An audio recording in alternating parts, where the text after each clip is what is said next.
What's up, Paleo Dudes? That's your new name. That's the new name for the listeners of the show Paleo Bites. I think it's great. Anyways, I got a Patreon at patreon.com/Matthew Donald. There you'll find bonus content for the Ritwit and Paleo Bites, my two podcasts, my two lovely podcasts. And for the Paleo Bites stuff, we discuss pop culture featuring prehistoric animals. And this month, we're talking about the Velocipastor. This is a real movie, I swear to God. Most of the budget went to the poster. Look at the poster, it's freaking badass.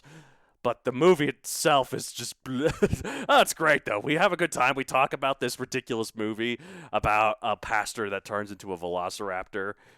It's good stuff. It's good stuff. It's a good movie. It should sweep all the Oscars this year. I mean, what else came out this year? Link is in the description for where you can find the Patreon. Thank you for your support, and have a wonderful day and a wonderful year. I mean, this year was terrible, but it's nearly 2021. We're nearly there, guys. Come on. We can do it. We're so close. Or it already is 2021, because I'm going to put these in episodes that came out at 2021, too. So we're either nearly there or we're already there. Either way, 2020 is behind us. Thank God. Roar, growl, snarl, bellow. Welcome to Paleo Bites, the podcast where people come for in-depth paleontological knowledge and stay because, I don't know, we're funny. We're silly. Yeah, something like that. My name's Matthew Donald. Each week, I and a rotating series of guest co-hosts talk about and rate a genus of prehistoric animal, be it dinosaur, mammal, arthropod, and so on. This week, I'm joined by... The last time you were on, we talked about the Rabbit King. You are the Rabbit Queen. Apparently so, yeah. Christina Eilert, how are you? Hi. Oh, I'm, peachy. Peachy. As you would be, Rabbit Queen. I feel like I'd be Hey if I were the rabbit, queen. Yeah, I'm probably the dinosaur queen. You are the dinosaur queen. Yeah, like, yes, queen. Except I'm not gay, so maybe not, but... Yeah. I mean, but you grew up with all sisters, so... That's true. In that instance, I'm a dinosaur queen. You've got some female inspiration there, for sure. That's true. You do appreciate women a lot. Although I gotta say, I shouldn't be peachy if I'm a rabbit queen, because... You can't give them peaches? Well, rabbit's favorite things actually is banana. So you're banana-y. Yep. Just picture me with that big headdress on. Oh, yes. Yep. Alright, well, let's see. We got an interesting topic today. We do have an interesting topic today. It's a dinosaur that we Googled cute dinosaurs. And here we are. Because Matt asked me to pick one, and I was like, what's a cute dinosaur? Alright. Oh, hello. Let me see the rabbit over there. Okay, here's a dinosaur-related question. I don't have one. Oh no, I have to make up a dinosaur question? Woefully unprepared. Oh jeez, okay, so ask dinosaur me question. One. How about that? Alright, what is your, least favorite dinosaur? Ooh. Well, if it's any prehistoric creature, I gotta say Neurolagus. Oh jeez, I know. Another poke at that one. That's not true. It's my least favorite dinosaur. Oh man, that's tough because they're all so cool. I mean, it could be any prehistoric creature. We can open it up a bit. Well, here. in that case, Neurolagus. No. Oh. Boo. Let's see. I don't know if I feel like in order for something to be a least favorite, I know it by its essence it just means the one you like the least. But I don't know. It's like. It's also, I feel like I should have some active disdain for it in order for it to be at least favorite. And I don't have disdain for any of them, except for Neurolagus. Even then, Neurolagus is just nothing. So yeah, it's more of like an apathy. Yeah, so I mean, apathy though can sometimes be the worst feeling you could have towards somebody. So we can just go with that. Yeah, okay. So, but I don't want to do Neurolagus because that's a cop-out answer. I think I'm going to do Psittacosaurus because I guess it's kind of cool. It's like a little armored creature, but it's bipedal and it's very lightly weighted. But I don't know. It's just there's nothing to it. Boy, what's that cute thing we've been seeing all over Facebook where it stands up and it's like the nervous thing and it's like it kind of looks like a pangolin. That's what. It is like a pangolin, isn't it? And okay, really well then cute. I can't hate Psittacosaurus. Okay. That sounds like what you're describing. Yeah. Oh dang. Well then I don't know. What are friends for? To make your life more difficult. You're welcome. Yeah. Yeah. You know what? I think Velociraptor is incredibly overrated. How about that? There you go. But I don't know if it's my least favorite, but it's just like people...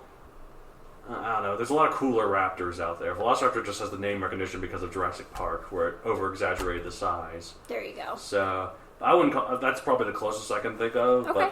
But I don't dislike Velociraptor. I just think it's overrated. Close enough. We'll take it as an answer. Yeah. All right. Well, but we're talking about an animal that is underrated of all things. Aquilops, I think is how it's pronounced. I had never heard of it before. I had only heard of it a couple of times. Yes. Before. It means eagle face. Again, scientists in your accuracy. I'm going to poke here a little bit.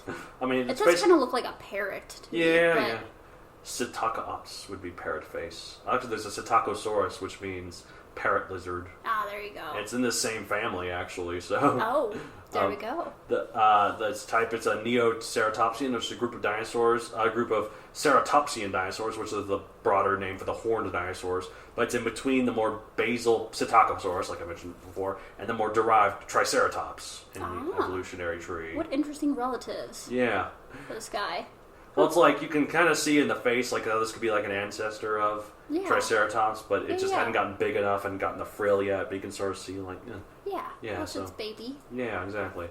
Size, this is pretty cute. It's smaller than Neurolagus. It's 2 feet / 0.6 meters long, 3.3 to 11 pounds. Again, weight is difficult with bones, but that's so cute. Oh, and 1.5 to 5 kilograms. Oh, yes, thank you. I got it. That's okay. Yes, I'm a completionist, so I'm like, oh, we have to complete this here. But yeah, so cute. That's why we picked him. Yeah, it's like a little cat. You can. Who wouldn't want one of these? I would like one of these. I'm ready. Diet herbivore.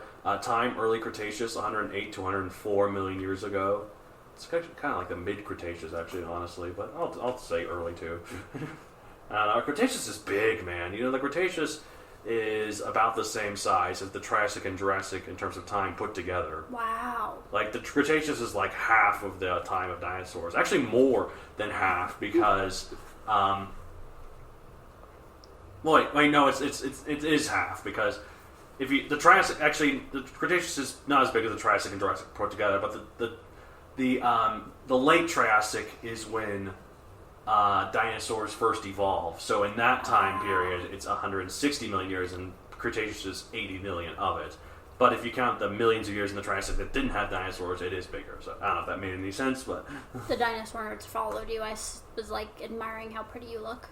Well, thank you. I am quite pretty. The light is shining on me right here. Yes, you look angelic. Oh, okay. But in terms of owning this as an actual hypothetical pet, one of the rabbit got out. It's okay. He's allowed to be out. Yep. Hello, can you come here?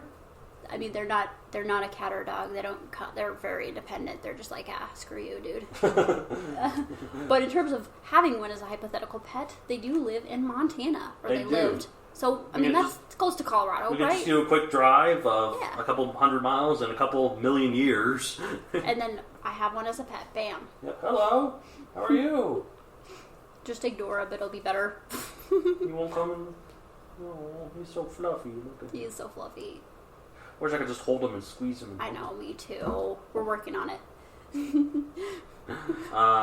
Back to topic. Yes, these are rabbits, by the way, in case we... I think we said, but maybe we didn't. I don't know. Maybe not in this episode. Yeah, yes. So I just want to say these are your pet rabbits.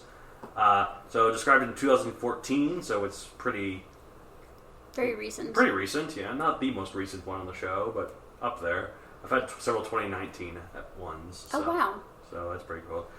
Like, most famously, I guess, Cryodraken, which is a big pterodactyl from Canada and has a really cool sounding name, Cryodraken. I mean, yeah. The other rabbit came out now, too. They're feeling very hoppy, haha. Feeling very hoppy. No, it's good that they're out with you and getting used to you. Yeah, hello. As long as I don't chew on my wires, we're good. Yeah, that's true. Just keep an eye. He's dangerously close to the wire of my They are notorious for wire chewing, but... Yeah. All right. Describing 2014 pop culture appearances. None I could find, but it's probably in Jurassic World the game. It's one of those mobile games I think I've mentioned to you. It's where it's like, you're like, oh, you have to build this part of Jurassic Park, but you gotta wait this amount of time in order for this to go, or you could pay, this amount of money, those kind of games. Right. But it has so many different prehistoric animals in it, so I have a running joke on this show that all of them are on there. All of them are on there somewhere. There you go. But yeah, so we found this. We talked about this because we Googled cutest dinosaurs, and this came up. And let me tell you, Aquilops was quite cute.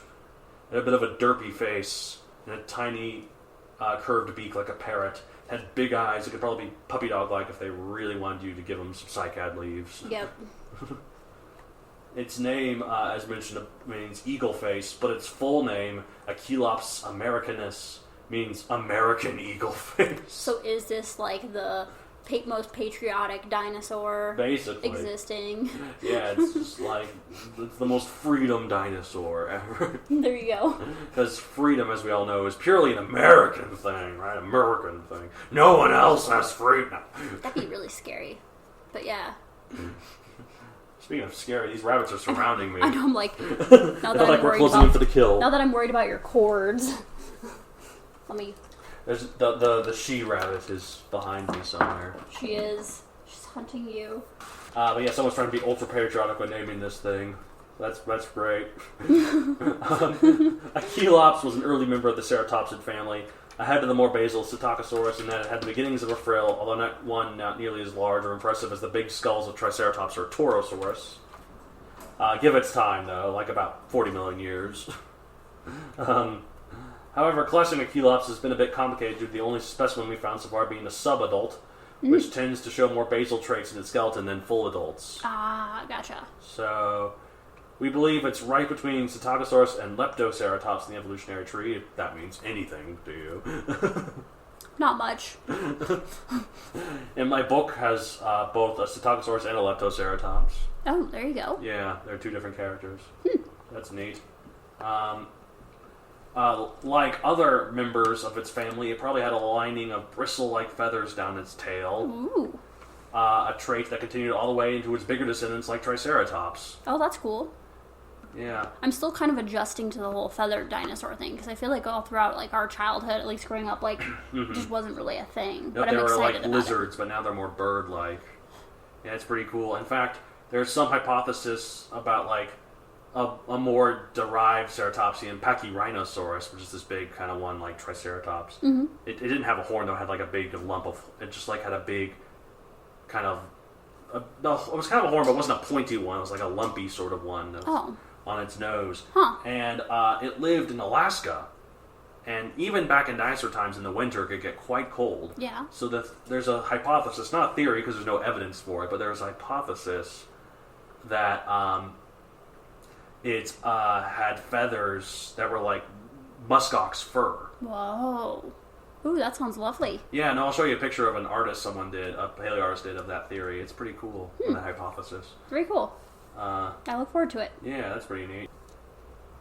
Oh man, that's just really cool. You're right though. I thought that dinosaurs were scaly when I was a kid too, and at first I was like, oh, feathered one, that's not nearly as cool. But in some ways actually it is pretty cool though. It's like, and they can still look scary. Like, have you seen a cassowary? That's basically a modern day velociraptor. Yeah, I mean those things could like mess you up. Yeah, of course it lives in Australia. Where else would it live? Where everything kills you. Yep. Except for having been to Australia, I didn't feel like I was in as much danger as I should have felt. Oh man, I googled some Australian spiders because I'm an idiot. Don't. Yeah. Well, I remember I listened to a lot of Australian podcasts, and a lot of times sometimes they talk about huntsman spiders. Mm-hmm. And I googled, what's a huntsman spider? I was like, ah! Instant regret. It's 10 inches long. Oh my god. Like, I'm cool spiders, but that's a really big spider. Yeah, and it's not like it's not like a tarantula, which also can be 10 inches long. At least those are like kind of, since they're, thicker and like hairier, they don't look as scary to me. This is like a spindly thing. This is like a spindly, one. Yeah, like it's like tarantulas are still terrifying, but hello, should I be scared? Nope, you're good. She won't bug you. My bunny is. Can I pet you or will you bite me? You can. No. Yeah, she'll run away. Okay. Okay. They're terrified of life. Okay. Well, they are rabbits. They're prey animals. So so more and more dinosaurs seem to have feathers as our paleontological knowledge of them increases, including ones we never would have previously assumed. Like, dinosaurs are cool, aren't they? I mean, I think they are at any rate. I mean, we never would have guessed, Donald. Like, you, a dinosaur fan? No, it's not like we're on a prehistoric creature podcast or anything like that. I mean, I did this on a dare, because, like, I hate dinosaurs so much that I didn't think I could make a show that lasted any number of episodes. But they were wrong. They were wrong. I can weather through this. But I'm like, did you say that dinosaur is 3 pounds? Like, yeah. Oh, It's pretty cute, right? It sounds like awfully pocket size. Like, I could just pop that thing to my purse and carry on about my day. It's 2 feet long, yeah, maybe. I don't know. Yeah. Have to curl up a little, but I mean, girls have big purses, you know? That's true. Sometimes I envy that. We just have wallets, us men. Which is hard. I can imagine losing your wallet everywhere. Yeah, exactly. Like, did I put it in yesterday's pants, or did I put it on my nightstand? Or... See, I had to always put it in the same place whenever I'm not using it. Like, it's on my desk near my computer chair. Oh, that's really smart. Which is in a secure location, guys. No one will ever know where that is, so you can't steal my wallet, guys. But in fairness, I have a small purse, and I do try to keep it in the same place. Otherwise, it could also easily get lost. I remember I used to have a plate I'd keep, or just I'd put in the habit of putting everything on. Oh, that's smart. Yeah, so I'd always, like, if I lost something, I'd be like, chuck the plate. I always call it my present self helping my future self. That is nice. But that's my thing. That's just called preparation, is another term for that. There you go. Actually being smart and having your life organized. Yeah, exactly. That's beyond me. Well, who has time for that? Not me. But I was looking into it, and Sinews says that the skulls that they were dug up ring in at 8.4 centimeters, or about 3 inches across. Oh. So, like, this thing is itty bitty. Like, my rabbit's skull is bigger than 3 inches. Yeah, that's so... Do you think I could have it as a pet? Oh, yeah. I mean, again, if it has a parabeak, it could probably bite. Okay. But oh, that'd be kind of scary. Maybe it'd be a better pet for you with your birds. Yeah, but I guess as long as you tamed it. I mean, there's some birds with bigger beaks than that. Oh, hey. No, Tiki. No. Yeah. But there's some birds with bigger beaks than that, so... I know, Tiki. Sorry, can I shoo you away? Here, I don't want you to be afraid. Shoo. Yeah, she's good. She's good. Anyway. So you could, but I don't know, like, it's up to you. I think they'd be easily tamed. There you go. Very cool. So... I mean, they were herbivores. And they were herbivores. They're really small, so I don't think... Even if they weren't herbivores, if they're that size, so you can still probably have them as a pet. Like, cats are carnivores. True, but they're not, like, running around, like, eating people's fingers. That's true.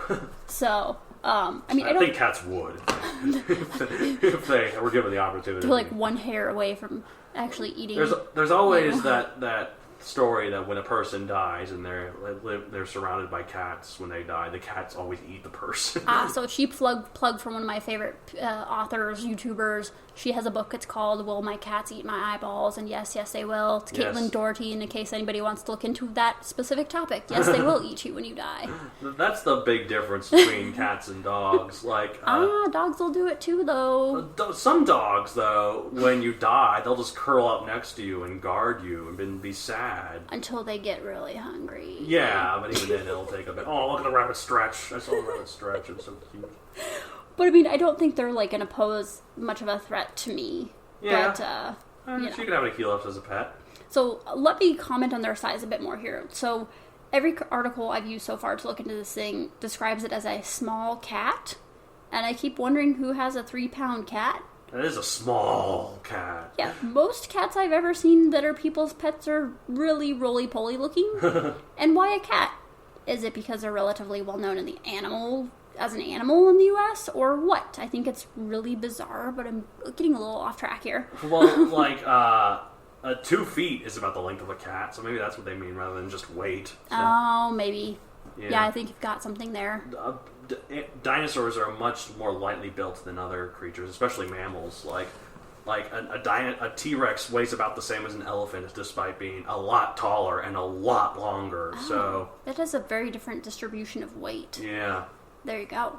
So. But I mean, speaking of the feathered dinosaurs, oh my gosh, those feathers though! Like, can you imagine how beautifully striking these must have been? Oh, like absolutely. with the tightly packed feathers to keep them warm in the cold climate they live in. I mean, in my brain, I've created this image of what they must have looked like. Something between like a cross of a dinosaur, a cat. Now, thank you for that, and maybe an owl, with that beak, yeah.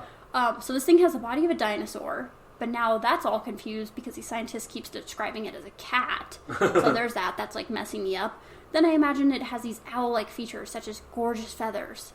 Then my mind adds these piercing yellow eyes of a black and white feathers of a snowy owl. Oh wow, that'd be pretty. Yeah. Yeah. And since we don't really know what the color of the feathers of dinosaurs were, I think I can make them anything I want. You can. However, there's some feathers where we do know the colors. Oh, we do? Yeah, we've actually done chemical research on it, and we found out. We don't, not this one, but okay. So you can make it whatever. There's one. I think we know that Microraptor was black like a crow. Oh, cool. So that's pretty cool. Oh, wait, fun fact. So they decided to store the bones in guess where? Norman, Oklahoma. Ah, I've been there. I have a lot of family there. Well, I had a lot of family there. Yeah. So they're going to display the skull of this guy next to the skull of the largest dinosaur ever discovered. Oh, that's cool. That's pretty cool. That's pretty cool. Yeah, the Sam Noble Museum is the museum where that is. Oh, so you're familiar. Oh, yes. Have you been there? Yes, I have. Oh, several times. Shoot. Well, there you go. Yeah, I think actually sell my books there. We managed to get them to sell my books there for a bit. Well, that's awesome. Well, because it's a museum that's sponsored by OU, and my parents who went to OU are big supporters of the college. That we donate a lot of money to them, so we had a bit of a leverage, sort of. Okay. So I see how that worked. Yeah. No judgment. You do what you got to do, man. Being an author is tough. You got to use the connections you have. Everybody else is. Yeah. So there you go. I remember there's this one director and producer, whatever, that I really don't like, J.J. Abrams. You've probably heard of him. I have. Yeah, I don't think he's a creative guy at all. He always does these mystery boxes is what he calls them. But he has all these mysteries that he just says to people, these things that'll hook people in. But the thing is, it's a pure salesman tactic because he doesn't ever have any answers for them. Well, that's kind of stupid. Yeah, so what's the point? It's just to hook people in. But if you don't have an answer for it, it's not a real question. No. So, anyways, I bring him up because I recently found out that he has he's the nephew of someone famous. I forget who. I'm like, oh, that's how you got big. Okay. Nepotism. Gotcha. Well, interesting. Huh. Anyways, Aquilops. There you go. Cutest dinosaur ever. Basically. Well, we're at the part of the show where we rate 1 out of 65 million. Okay. Am I going first? Oh. Yeah, go ahead. If you ever wonder what noise a bunny makes, there you go. Yep, when walking through a tunnel. Yep. So I probably would rate it pretty high. Yeah. Considering you could probably have it as a pet. I mean, I'm going to go with a 55 million. Yeah. Oh, yeah. That's pretty high. Yeah, it's pretty high. Yeah. That's cool. I think I'm probably going to rate it like a 40 million. I mean, it's okay. Most of its factors go into its cuteness. True. And I guess its name is kind of interesting. There's a Q in it. That's always cool. There you go. Not all these X's like some of these other dinosaurs, though. There was a Q in Shawnosaurus, at least in the species name. There you go. Yeah, that's the Chilichionensis. Remember that Q is a ch noise in China. So I like that. Yes. All right. Well, that's it for this week. If you want to get a hold of the show, you can contact us at mattsd@methodoncareer.com. I can relay any questions to either co-host, what are the names of these bunnies? I probably shouldn't say that personal detail. Maybe we could. We can. All right. So my little boy, he's black and white. That's his name, black and white? His name is Tate. And my little girl is all black. She's got a little white glove like Michael Jackson on one of her paws. Aww. And her name is Tiki. Tate and Tiki. Tate and Tiki. You know Tate is Lexi, my friend's Lexi's middle name. Really? I didn't know that. Yeah. Oh, more personal details on the show. Oh wait, maybe I shouldn't have said. Yeah, whoops. I'll edit that out. Just crook it out. Actually, no, I can't. I don't need to edit that out because she's actually said it on the show. Because one thing she says to people is follow my Instagram on her episodes. And her middle name is Lexi on there. Tate 44. So. Well, there you go. So no privacy loose here. Yeah. We respect your privacy, listeners. We don't sell any of our information to Google. Yes. If they paid us, we might consider all those it, people but, that are I don't want the government tracking where I've been. I see all these ads for ExpressVPN or whatever. It's even when you use incognito mode, people can track where you've been. And I'm like, I don't know. I'm not really ashamed of where I've been. I've never been anywhere illegal or anything. And people are like, oh, but what about porn? I'm like, well, everyone looks at porn. So, I mean, come on. You're denying it if you say you don't. Everyone does. So and they don't care. So if we start exposing people's internet history, then we really do have a problem. Right, but it's just I just feel like that they wouldn't. They're not actively looking at my stuff. They only can look at it if they deem me a threat. And I have to do something where they deem me a threat, so they're going to look at my history to see if it all correlates or something to it. But I haven't done anything. And the Aquilops you're not that threatening. Yes, exactly. Like the Aquilops or Aquilops or however the hell it's Aquilops. pronounced. I just like Aquilops because that just makes it sound cuter. Aquilops. It sounds like a Pokemon. It does sound like a Pokemon. That's pretty good. Anyways, if you're interested in writing of another another podcast, The Writ Wits, where two twits talk about writting, is what we call it. You've been on a couple episodes. It's pretty good. It's a We are writing twits. podcast. We are twits, and we do talk about writting on The Writ Wit. We do. Twits. Yes. I also have a book series on Amazon, Megazoic, available for print in Kindle. Dinosaur sci-fi, that's pretty cool. I can pretty much assuredly say there's no Aquilops in it, because I wasn't aware of this dinosaur while writing. Ah, there you go. But if I was, maybe I would have fit one in. There is a Psittacosaurus, though, which is a relative, so... There you go. Alright, well, that's it for this week. I'm going to say at the end of every episode of Paleo Bites, just like... Whatever the American eagle or whatever Freedom! says. The America! eagle F fins. yeah! There you go. Appropriate.